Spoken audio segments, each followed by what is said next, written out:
moving the American dream south. We're going to talk about that from Guatemala on today's Hot Zone. This is the Hot Zone. Engaging with the news in a whole new way, international war correspondent Chuck Holton brings insight into areas of crisis and lets you help those affected. So we just got to this tiny mountain village up here in the mountains of Guatemala. And Carlos, our Guatemalan fixer, what's the name of this town again? This town is named Yalambojoch. Yalambojoch. Yalambojoch. It's located in the province of Nentong in the department of Huehuetenango. Huehuetenango. So we're way in the northern part of Guatemala, and very safe, tranquil, peaceful valley here. Look at these beautiful kids. Hola muchachos, ¿cómo estamos? Did they use the word peleito here? No, patojo chavito. Chavito. They're playing marbles. Remix. What? Where's your iPhone? Where's your iPhone? Why aren't you playing video games right now? What's wrong with you kids, huh? And the people here speak a dialect of some ancient language called Chuk, and nothing like Spanish, I'll tell you that. And so the reason I'm here in this village is because it's basically a ghost town. It had, I believe, upwards of 1,500, maybe 2,000 people at one time. Last night I met with the mayor of the town, and he told me that the town today is looking at maybe 200 people. Más o menos unos, aquí en la aldea más o menos unos 200. ¿Cuál porcentaje del población? Casi la mayoría está allí. La mayoría quedó. Se fue. They're down to maybe 200 people. So we wanted to know why, and as it turns out, the reason for this town, declining like that, doesn't have to do with gentrification. It doesn't have to do with anything except for migration. Almost the entire town has migrated to the United States, and especially the men. So as I've been walking around the town today, I've seen almost exclusively women and children that are here. They say there's only maybe 150 people left, 200 people left in the town right now. The men that I've seen are either kind of infirm, very drunk maybe. I saw one really drunk guy, and or they're working on construction. And that's the other kind of interesting thing about this town. It's a desperately poor town, and that's one of the reasons that's cited for the people going to the United States. But there's new construction popping up all over the place, and the houses are being built, and these are big houses. I'm going to show you some of these houses. They're being built with remittances, money that's being sent back from the United States. So I'm going to show you a little bit just as I walk around the village. I'm going to talk a little bit about that.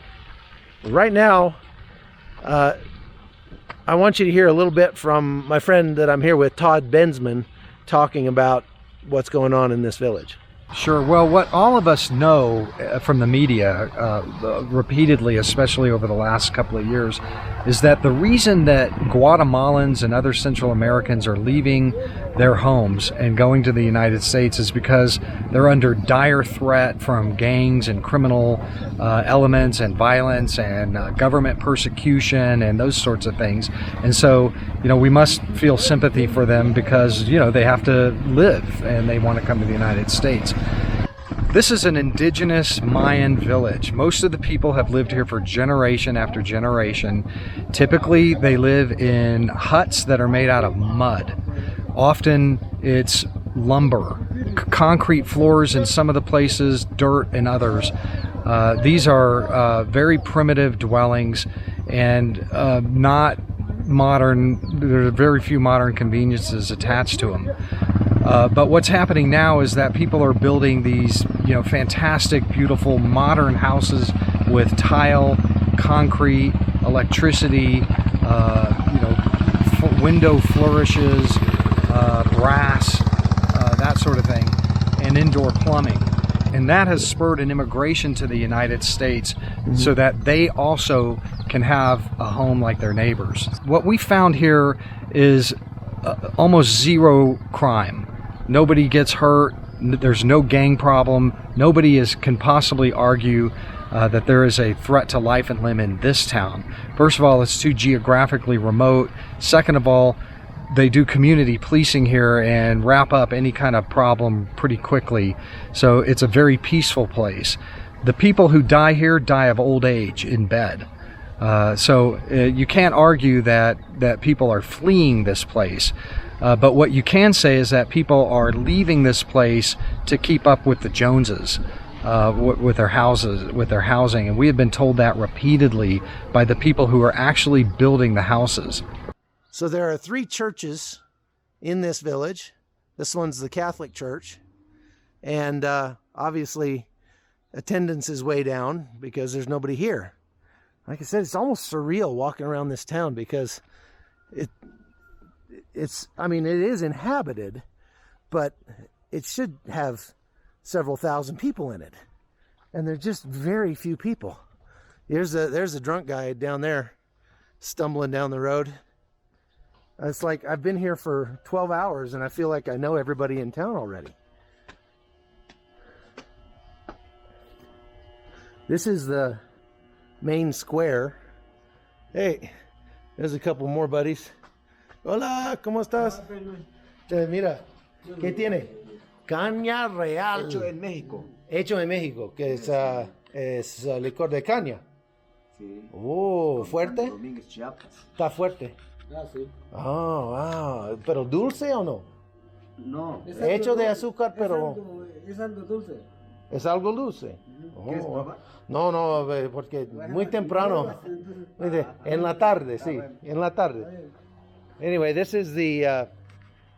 so there's a couple of the drunk guys. This is the... No, pues ahí está, ahí está la policía allá. Otra vez, si quieres. Está adentro. Okay. This is the city hall of the town, and it's locked. No hay. No, está bien, voy a regresar. ¿Y qué es esto? Miren, muéstrame eso. ¿Cuál? Ese.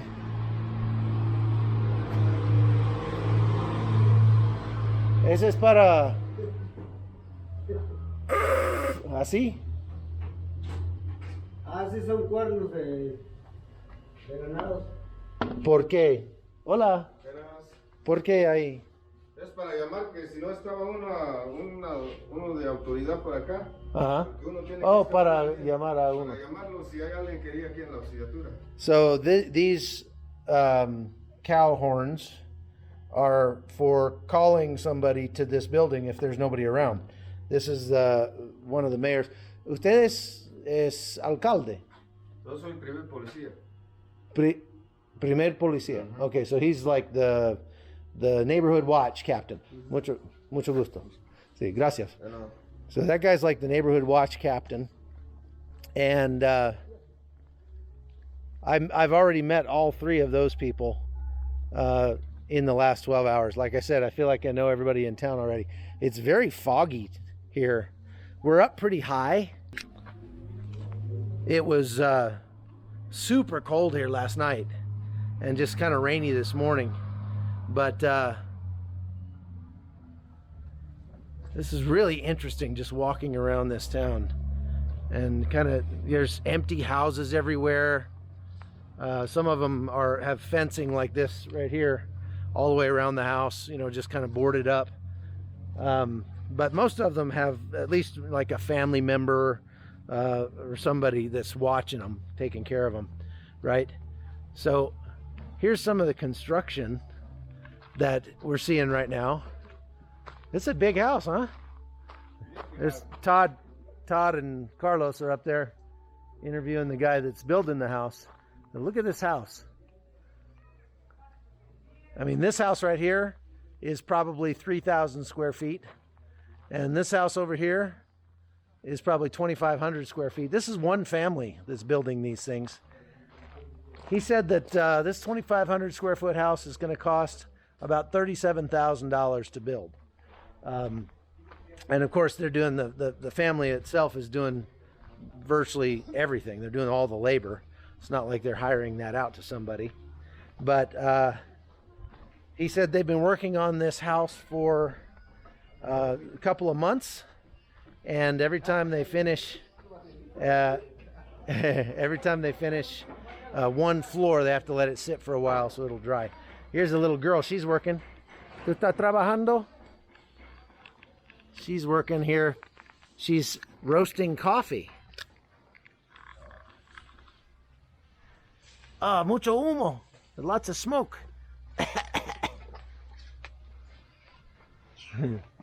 Isn't she cute? Oh, she's precious. Look at that little one. That's great.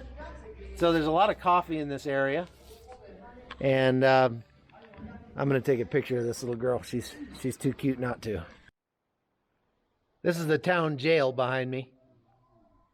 It's just got wooden bars and a big old lock on the door.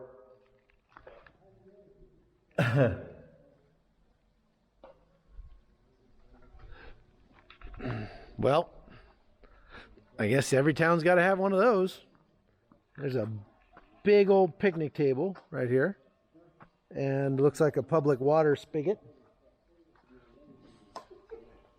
This is I talked to a lady back there that said she said the water for the town is provided by a spring up in the mountain, and so it's free for everybody. She said her electric bill could run maybe about $10 a month, and that's really the only bill they have. That's it. They don't have, other than, of course, groceries and things like that, but they grow most of their food or raise it. And so, things like sugar, they'd have to buy that. They grow their own coffee even. You see a lot of, like right here, bean plants. These are some kind of beans right here growing. There's some kind of fruit up there I don't really recognize. I'm not sure what that is. I'd like to know. So all around town there's just little plots of beans or bananas or whatever, plantain, things like that. There's a couple of little kiosks as far as general stores. I talked to one store owner, and she said that they get their product from the next town over, which is not much bigger than this one. So this is not a problem of everybody leaving. It's not a problem that is unique to this town. Lots of the little villages around this area, in this whole region of Guatemala, have seen the same issues. It's the same things. So here is the town store, general store. Hola. Buenas. Hay varios productos que vienen ¿de dónde? De la capital de Guatemala. ¿Dónde? De Guatemala. La capital. De Tegucigalpa. No, Guatemala. Tegucigalpa es Honduras. Oh, sí, Guatemala City. Sí. Hola, baby. Qué precioso. ¿Cuántos meses tiene? 4 meses. 4 meses. Wow. ¿Y dónde está su papá? Aquí. Aquí mismo. Okay. No salió. So these dudes back here are working hard on the house, getting the concrete put up and the repale for the adobe. And And I'll show you the old house, what they're moving from. Let's come look over here.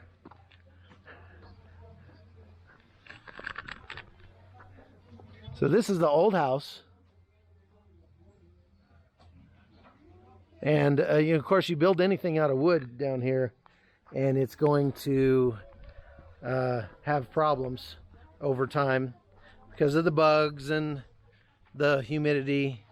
But we are, like I said, we're up pretty high, so this is not like tropical or anything like that. This is like cloud forest. Obviously, we're right in the middle of a cloud, and so this family, there's probably, I don't know, maybe 8 people, 9 people in there. But you saw how big those 2 houses were. I mean, they're building themselves mansions, basically, from money that they're earning in the United States. The guy that's building those 2 houses, I talked to him, and he says that he's got 4 sons that are in the United States, and they are sending money home every month, buying the little piece of land, building their houses. There's a nice one over here. You can see the contrast between the old house and the new house. There's the old house, and there's the new house over there. So the migration crisis has become an economic boom for these people, but instead of pursuing the American dream in America, they're bringing the American dream back down here. And that brings up another point. This is an incredibly safe town. I've been asking around today, and there has not been a murder in this town since the Civil War ended in 1982. And so there's no crime there. We met the police chief. He's not a police. They don't have police here. They have a neighborhood watch, and that's it. And we met the guy in charge of that. He's probably the most bored guy in town because there's no crime. But we talked to somebody last night who said that if anybody steals anything here or does anything like that, that the whole town just knows who it is. They get together. I mean, if there's only 200 people in this town, obviously you're going to know who did it, and they get together and they throw them out. But there's another really nice house behind me. Again, all of these nice houses are built with remittances. They're built with money sent back from the United States by people who have migrated for economic reasons. That's my point. They're not migrating because they're being persecuted by their government. They're not migrating because they're being threatened by the gangs. There are no gangs here. And so they're migrating for economic reasons. And that means that they don't have an asylum claim. However, there's a loophole that they have found and exploited. The people from this town, like I said, are descended from an indigenous group that speaks this language called Chuk. And if you get to the United States and you show up at Border Patrol, your first contact with anybody from the U.S., and you tell them that what happens is they talk to you in Spanish and arrange an interview for you. So you tell them, I've been persecuted or whatever. And I'm talking with the people who do those interviews. The stories that they get are so ridiculously consistent. Everybody has been beaten by a policeman on the southeast corner of the park in town and called a dirty Indian, something like that. Everybody has the same story. And they do that interview in Spanish, but then when they get then they get passed along to an actual asylum interview. And if you're from this area, and again, you're coming for economic reasons, you can't say, well, I'm just coming to get a better job, because they will deny you asylum. So, and now they've really tightened up the rules for asylum. They've really tightened things up so that Now it's much harder for people to make an asylum claim, where it used to be if you said, yeah, I've been beaten by a police officer, then that would qualify you. Now it may not, because you're not being persecuted by your government per se, right? So, but here's the loophole. These people have figured out that if you tell them that you don't speak Spanish, you only speak Chuk, well, they just pass you right through. They just wave you on into the country. Because if they don't have a translator who can speak Chuk, and you can imagine they don't, then you're in. That's it. You're in. So even though they conducted their first contact with the Border Patrol agent in Spanish, when they get to their asylum interview, all they have to do is claim they don't speak Spanish, and they're in. They're waved into the United States, and they can stay there pending an asylum hearing, which might be between months and years away. So obviously they're taking advantage of the system.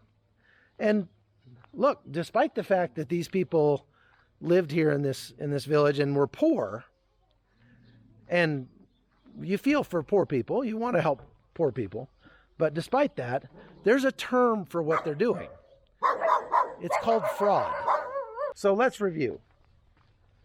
The majority of the residents of this town have moved to the United States, entered illegally, making fraudulent asylum claims, getting jobs in the U.S., and they're sending their money back here to build big houses. And so in this town, keeping up with the Joneses means making a perilous trip north and working for a few years and then building your big house and coming back home. However, here's the problem. Well, there's several problems with that. First of all, it's getting much harder to get into the United States. And so several of these guys who have left more recently have found themselves denied at the U.S. Port of Entry, in which case the $10,000 that they borrowed from a loan shark, essentially a coyote, they now owe, and they don't have any way to make money to pay it back. And so they come back here and they end up in a much worse state than they started. That's not good. The other thing is that it creates this sort of expectation. They've lived in the United States maybe for 4 or 5 years, and consequently they have a different expectation of the standard of living. And so how long are they going to come back here and be able to stay here, even in this nicer house, without deciding, you know what, I need to go back there and make some more money?